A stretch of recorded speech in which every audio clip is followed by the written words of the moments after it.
So Carolyn's been coming down quite a bit and weeding her garden.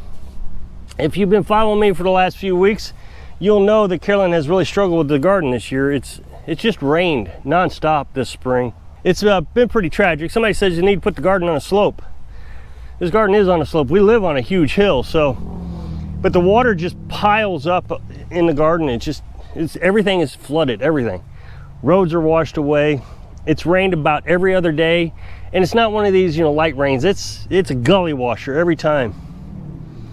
So it's been a difficult spring. The garden is just terrible shape. See if we can get a close-up of this tomato. I don't know if you can see that, but it's just about gone. She's hopeful that it'll recover. She thinks if we can get some warmer days with less rain that we might be able to pull through this. But last night it got down into the low 50s, and I mean, you wake up in the morning and the house is cold. We got the little chicks in the house, and we got to give them hot water bottles or anything we can to keep them warm. They were kind of upset this morning. I mean, I didn't know it was going to get so cold. I didn't really check the weather. And then after the last rain, it looked like we had no rain for the 10-day forecast, but all of a sudden they put more rain in for tomorrow night. High winds, lots of rain, thunderstorms, all night rain again. Not a little sprinkle, but it's just one of those all night downpours or all day downpours. It'll last about 12 hours, so it'll flood again. This has been an incredible spring. I'm not sure I've ever seen this. Cold, I mean, it's June and it's cold and raining. So I don't know, we may lose hope on the garden, but she is coming down here, getting her exercise, doing what she can. I feel so bad for her. We worked so hard to get this garden in place. You'll remember I cut all that down over there over the last 2 years, making sure that we can get enough evening sun. Obviously we have this side over here where we don't get any sun in the morning until about 10 or 11 o'clock. And then so this, it doesn't shade until maybe 6 o'clock, 6 p.m. So it's got plenty of sun. We tested it on a little test garden last year because we cleaned that portion up over there last year to make sure her test garden would work. Once we realized it was going to work, we didn't have to do anything different. I cleaned that up this winter, just knocked it down. I didn't really clean it up, I knocked it down. Now she can get all that evening sun, but now we have all this rain.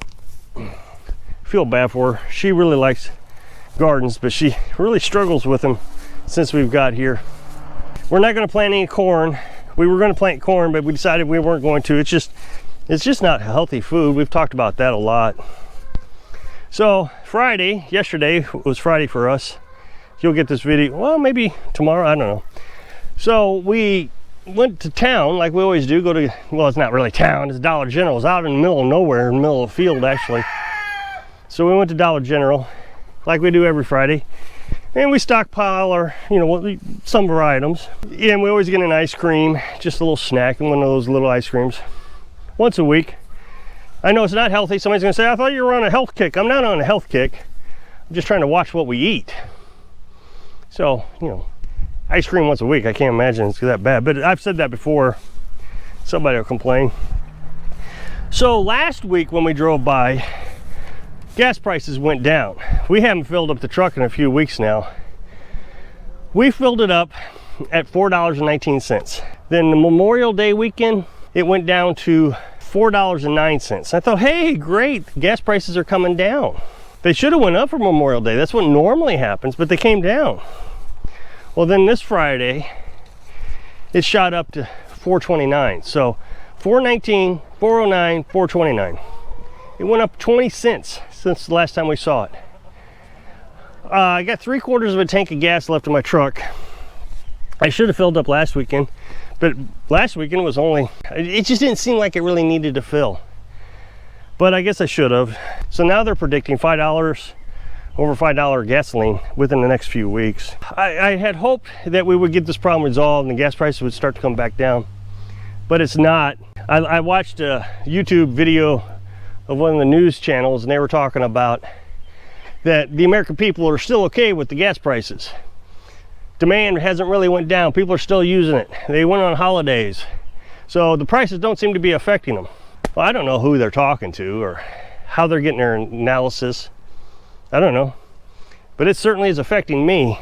Last time I filled up the truck, I got 9 gallons of gas is what I did. And it was over 50 bucks for 9 gallons of gas. It's just unreasonable. So here's what I'm thinking. I have 2 gas cans plus the truck. If I were to run my truck all the way down to a quarter of a tank, and it's a 4-cylinder, my truck's a 4-cylinder, it sips gas. We never go anywhere. We may fill up once a month. But if I let it get down to a quarter and filled up those 2 gas cans, it would be well over $150. $150 for gas. I mean, I just can't even wrap my brain around that. It appears that we are being forced to either buy electric cars, electric vehicles, which I will never be able to afford.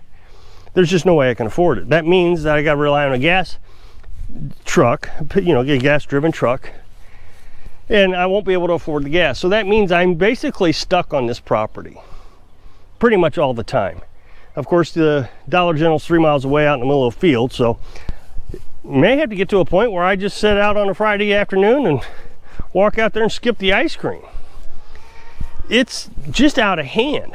But that's one of the reasons I think I kind of decided to live this lifestyle. I knew in my heart years ago, I've said this, that I used to be a conspiracy theorist. And I always thought, okay, you know, what are we going to do if things really hit the fan? Well, since then, I've kind of lightened up from that. But then we had the pandemic. And I don't feel like this is like the normal recession. We got inflation, and now we're getting ready to head into a recession. So making no money from the recession, prices are going to be higher because of inflation. It seems like this is pretty catastrophic to me. When I was a conspiracy theorist, I always thought this is what happened. The economy is going to collapse, or, you know, something. Well, it seems to me all the things I thought was going to happen back in the early 2000s is kind of happening now. And is it possible to recover from this? I would like to think that we can recover. But it just seems like that we keep trying to find the next catastrophic problem. We got out of the pandemic, and then and now we're not talking about Ukraine as much. Now we got the gas prices. I mean, it's just one thing after another after another. And it just doesn't seem like we're going to get out of this cycle of bad things happening. So, like I said, this is one of the reasons I think we got off grid. You know, I'm not a big fan of mingling with people. So that was one of the reasons. I'm not a big fan of giving corporations all my money, like the utility company. I would like to be able to control those things myself. And so when you're heating your home in Missouri, to me, I always thought heating costs was just astronomical. Well, now I don't have to worry about it. I got enough firewood probably to last me the rest of my life. And if I don't, it's not that hard to get anymore. When we first moved here, I was really concerned being able to get enough firewood. But I doubt if we even used a cord of firewood, which I kind of said when we first moved here, probably wouldn't use any more than a cord of firewood each year. And that's what exactly happened. We have that high efficiency wood stove that I've showed you over the winter. We live in a little bitty tiny house. So we only have to put firewood in the stove once every 8 to 10 hours. And on really cold days, like down in the 0 digits, maybe every 6 hours. So it just sips firewood basically. And now I feel happy that I don't have to pay all this money out, go to work. And that's what was so frustrating is you go to work, you spend 12, 16 hours a day at work. And I've talked about that a million times. So we could come home, be exhausted, to pay an electric bill that we never got to use. Never got to use the electric. Of course, you know, you had to keep your house heated a bit so the pipes wouldn't freeze. So at least you turn the thermostat all the way down to 50 degrees. It still kicks on. The water heater still kicks on, even though you're not using it. So you're paying all these utilities, you're not even home. Here, we're almost completely self-sustainable. Almost. Got our own heat, got our own electric, got our own food pretty much. Of course, we have to still buy the food for the chickens. And occasionally we still go to the store to buy groceries. And we use propane, but that's more of a convenience. as things get worse, as gas prices keep going up and we're not going to be able to afford to run the truck, it's no big deal. This is kind of what we have designed our lives around. So I don't have to worry about the gas prices. You know, maybe by the next time we get it through an election, we'll be able to get the gas prices back down. But how long is that? That's 3 or 4 years before we actually see any results from that. Well, when we moved here, we came down here in the camper, we put the camper down, and as soon as we got the well running and everything fixed, we went into lockdowns, pandemic. And so we stayed here just with the camper. We weren't really set up for anything. It took us a week to get solar panels set up. We stayed here for, what, 2 months without leaving, trying to get the place set up, cleaned up, knocked the grass down. You know, we had these tall weeds we had to get knocked down. So if we could do it then, and we weren't even ready, we could stay here months, maybe even a year without leaving. Carolyn says that we've got well over a year's worth of food, and that's not even counting the chicken eggs that we eat each day. Chickens are back up to producing, 10 eggs a day. Yesterday they got 10 eggs. We had a little setback for a week or so. The chickens got scared, and when they get scared, they don't produce quite as many eggs. So we dropped down to 4 a day.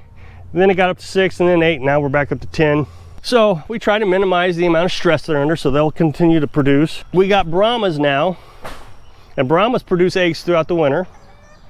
We got the New Hampshires, they produce eggs through the winter. So if you can click that super thanks button down there at the bottom, I'd really appreciate it. Take a look at that for me. So I hope I can inspire you to really consider living a minimalistic life so you can live your dreams. Thanks for watching.